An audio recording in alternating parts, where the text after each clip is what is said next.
Bonjour, on se retrouve pour la séance d'aujourd'hui et elle portera sur les phénols et on démarre avec les propriétés des phénols. On va voir l'équilibre cétonolique et les propriétés acido-basiques des phénols. Pour démarrer, on va comparer le comportement et cet équilibre cétonolique de l'acétone et du phénol. Alors, l'acétone, tout le monde la connaît, hein, c'est l'acétone de base. Et en fait, quand vous prenez une bouteille d'acétone, il n'y a pas que de l'acétone dedans, il y a également une très faible proportion de 2-propénol.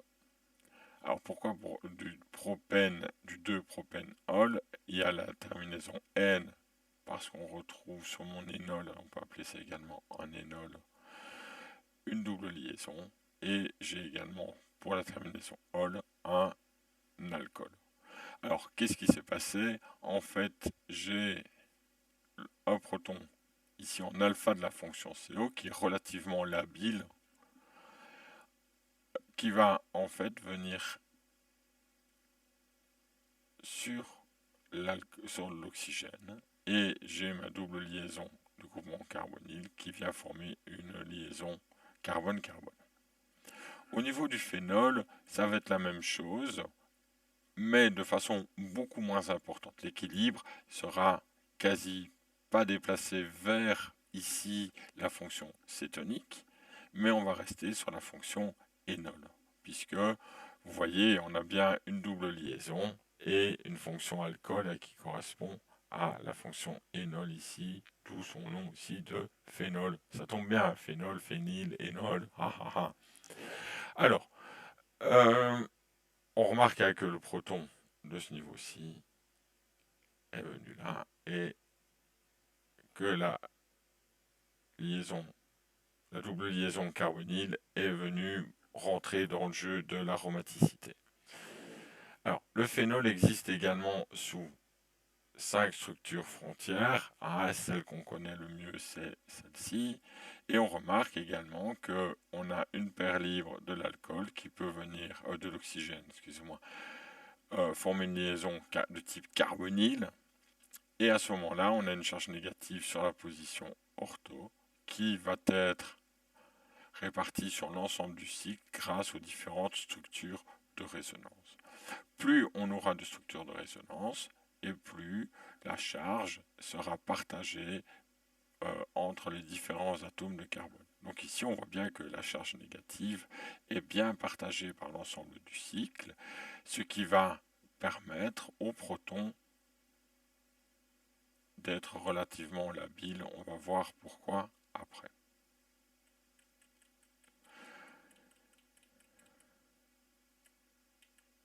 Alors, quelques phénols connus dans le monde.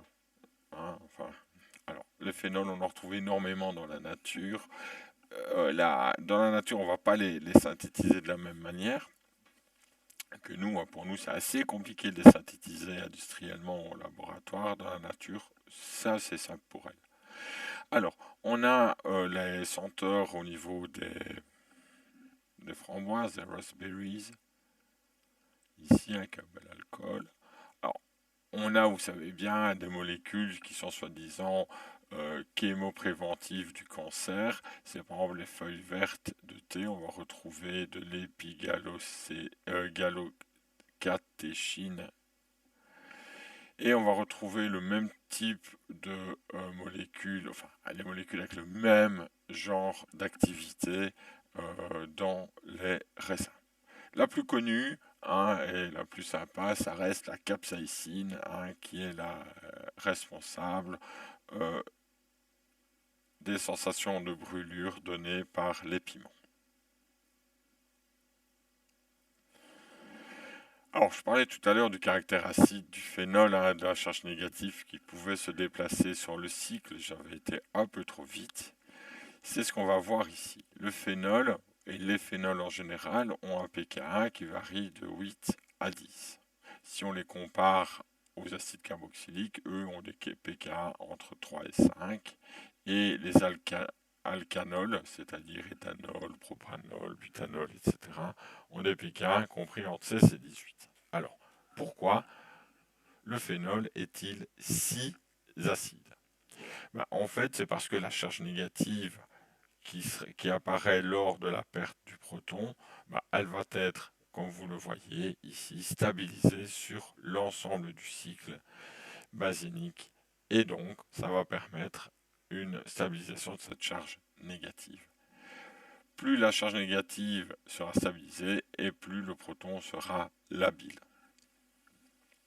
C'est ce qu'on voit ici, le phénol qui perd. Donc en fait on est sur la forme acide, le phénol c'est la forme acide, et on a le proton plus la base conjuguée. Si on regarde la base conjuguée, on voit que on a une charge négative sur l'oxygène qui est délocalisée sur la partie ortho, et ensuite on la retrouve en para et en ortho. Donc on a 4 structures de résonance, et donc on peut dire que la charge négative est relativement bien stabilisée. Vous remarquez que c'est chaque fois des déplacements d'électrons, la paire libre vient former une double liaison entre l'oxygène et le carbone, et donc la paire libre carbone-carbone ici, on ne va pas en former 5 de liaison, elle saute et on a une charge négative, et ainsi de suite. Alors, si on prend un autre exemple, si on prend l'exemple du paranitrophénol, alors pourquoi para? En fait, je l'avais déjà dit, ici c'est la position ortho par rapport au groupement phénol ou tout autre groupement directionnel. Ici c'est la position méta, et celle juste en fait c'est la position para. Et on voit que lui, il a un pKa de 7,15. Pourquoi? Certainement parce qu'il va mieux stabiliser, le noyau basénique va mieux stabiliser la charge négative formée lors de la perte du proton, et ce grâce à notre groupement nitro. Vous voyez, le groupement nitro en fait porte une charge positive sur l'azote et une charge négative sur un des deux oxygènes. Qu'est-ce qui va se passer? C'est que la charge négative, en plus de se délocaliser sur le cycle basénique comme tout à l'heure pour le phénol, elle va pouvoir se délocaliser, vous le voyez bien ici, sur le groupement nitro. Et donc on va avoir une structure contributive supplémentaire à la stabilisation de notre anion, ce qui va augmenter le caractère acide du proton. Pour bien comprendre tout ça, je vous propose 2 exercices. Et le premier, je vous invite à dessiner les structures de résonance de la déprotonation du 3-nitrophénol ainsi que du 2-nitrophénol. Et je vous demande de m'expliquer pourquoi le 3-nitrophénol est moins acide que les isomères 2 et 4-nitrophénol,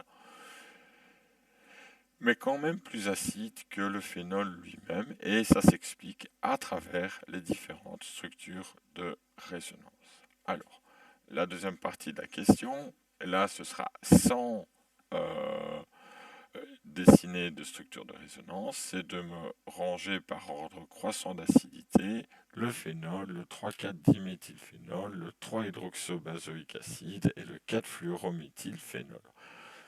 Bien entendu, il faut voir l'activité des groupements directionnels à ce niveau-là.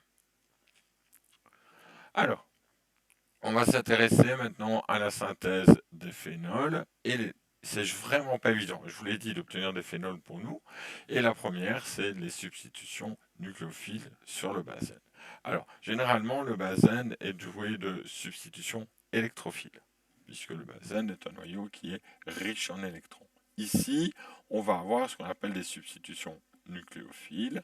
Donc on va devoir avoir un noyau basénique pauvre en électrons, en tous les cas appauvri en électrons. Et avec quoi on va pouvoir bien faire ça? On va faire ça grâce à des groupements nitro en position 2 et 4. Et ces groupements nitro vont avoir quoi comme effet? Ils vont appauvrir le cycle en électrons, ce qui va permettre à la substitution nucléophile d'avoir lieu. Alors, on utilise un nucléophile, ici ce sera OH-, on est en milieu basique à 100 degrés, et on voit qu'on a substituer un atome de chlore par mon groupement phénol. Même chose ici, j'ai du 1-chloro-2,4-dinitrobenzène et je le substitue dans de l'ammoniac et j'obtiens du 2,4-dinitroaniline, excusez-moi. Ça va? Donc ça permet de produire, ici on voit des phénols, mais également des anilines. Alors, la grande question, c'est comment cela a lieu. Donc, je vous l'ai dit, on doit avoir des substituants qui vont appauvrir le cycle en position ortho et para. Ici, ce sont des groupements NO2. Il n'y a quasi que ça qui va fonctionner. Hein. Ça va. Et vous voyez qu'ils sont même porteurs de charges positives, donc ils vont vraiment absorber toute la densité électronique du noyau basilique. Et qu'est-ce qui va se passer? Le nucléophile va venir attaquer le carbone qui porte le chlore, hein, puisqu'on peut se dire qu'on a une densité électronique sur ce carbone qui est appauvrie à cause du chlore. Et à ce moment-là, la double liaison va avoir perte de l'aromaticité et on va obtenir une charge négative au niveau du carbone en ortho. Et c'est parti pour les différentes structures de résonance. Là, on va avoir une première structure de résonance avec notre charge négative, notre doublet sur le carbone en para. Et vous remarquez qu'à ce moment-là, il peut venir se mettre et former une double liaison entre le carbone para et l'azote. Donc en fait, l'azote va également contribuer à la stabilisation de notre intermédiaire réactionnel, comme dans l'exemple auparavant. Mais comme on a deux groupements azote, on a deux fois ces structures qui vont stabiliser notre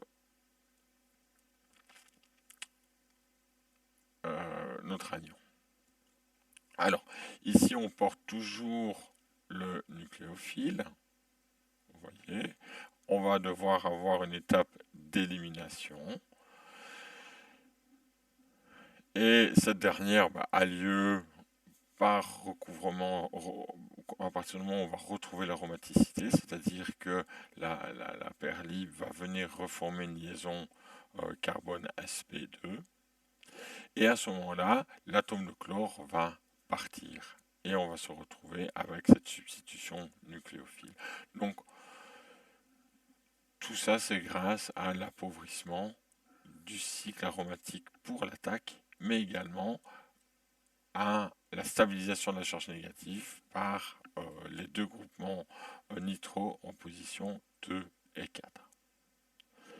Alors, également, un petit exercice, je vous demande de m'écrire le produit attendu au cours de la réaction entre le 1-chloro-2,4-dinitrobenzène avec du NaOCH3. Hein, donc c'est gros, c'est du méthoxy, hein, donc c'est du CH3 au moins Na+, d'accord.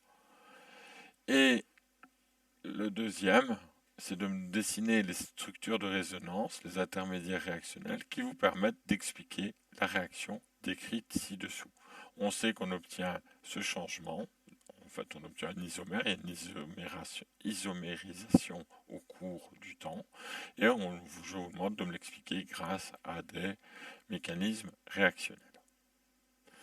On va voir pour aujourd'hui la dernière synthèse des phénols, et ça c'est à partir de l'intermédiaire basile. Encore une fois, c'est une réaction qui est difficile car en fait elle demande des conditions drastiques. On a besoin d'une pression de 150 atmosphères ainsi que d'une température très élevée de 340 degrés Celsius. Alpha classique est très simple puisqu'elle permet de transformer du chlorobenzène en un phénol. Tout comme pour les substitutions nucléophiles, hein, qui elles ne sont pas très varié puisqu'on a besoin de groupements qui vont permettre d'aider la réaction à avoir lieu. Ici, bah, c'est aussi relativement limité.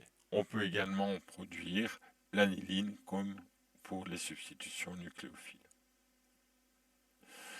Alors, comment ça se passe? Ils ont fait une expérience. En fait, ils ont marqué au carbone 14 le carbone qui porte la liaison avec le chlore. Et ils lui ont fait subir la réaction de diazotation, de benzine, excusez-moi, avec de l'amidure. NH2, c'est de l'amidure. Et qu'est-ce qu'on remarque? C'est qu'on a un mélange racémique 50-50 de deux isomères de position. On voit qu'on va retrouver la fonction amino sur le carbone qui portait le chlore. Mais on remarque également qu'on a 50% de molécules où le groupement amino se trouve sur le carbone adjacent. Comment expliquer ça? C'est ce qu'on va voir.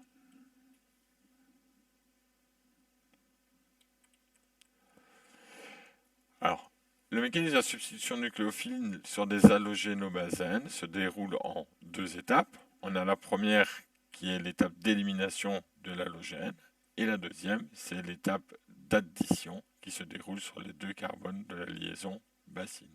C'est pas la addition, hein. Petite faute de frappe. Alors, la première, je vous ai dit que l'amidure est une base forte et cette amidure va venir déprotoner, arracher le proton adjacent à mon halogène. À ce moment-là, on va avoir une charge négative qui va être portée sur le carbone adjacent. Bien entendu, elle est dans une orbitale perpendiculaire au système aromatique, donc il possède toujours de l'aromaticité. Et par la suite, cette charge négative, elle va essayer de se stabiliser et va former une triple liaison en éjectant au même moment notre atome d'halogène. Et on va former ce qu'on appelle l'intermédiaire benzine, qui est un intermédiaire qui n'est pas isolé. Et on va avoir une certaine, comment dire, courbure, certaines problématiques au niveau des liaisons, puisqu'on a formé une triple liaison dans le cycle benzinique tout en gardant, entre guillemets, une certaine aromaticité. Donc vous doutez bien que ça ne va pas durer comme ça, et dès que l'occasion se présente, cet intermédiaire benzine va réagir. Et quelles vont être les raisons de sa réaction? En fait, l'amidure, qui des fois vient déprotoner le cycle benzinique, va venir attaquer le carbone. Et on va former une liaison carbone-azote. À ce moment-là, on se retrouve, comme tout à l'heure, avec un anion. Et cet anion va venir attaquer le proton de l'ammoniac, puisque la réaction se fait dans l'ammoniac. Et ainsi, on va retrouver notre cycle aromatique. Alors, la question c'était pourquoi le NH2 se va de part et d'autre du carbone 14. En fait, il peut soit attaquer par la face du carbone 14, soit sur le carbone adjacent, ce qui va donner le deuxième isomère de position. Mais c'est exactement les mêmes mécanismes de réaction. Alors, grâce à ce mécanisme, vous pouvez m'expliquer la régiosélectivité de la réaction décrite ci-dessous. Et je vous demande également de m'expliquer pourquoi le 1-chloro-4-méthylbenzène n'est pas un bon réactif de départ pour la synthèse du 4-méthylphénol. Et ce, pour une réaction avec du NaOH à chaud. Voilà, merci et bon courage.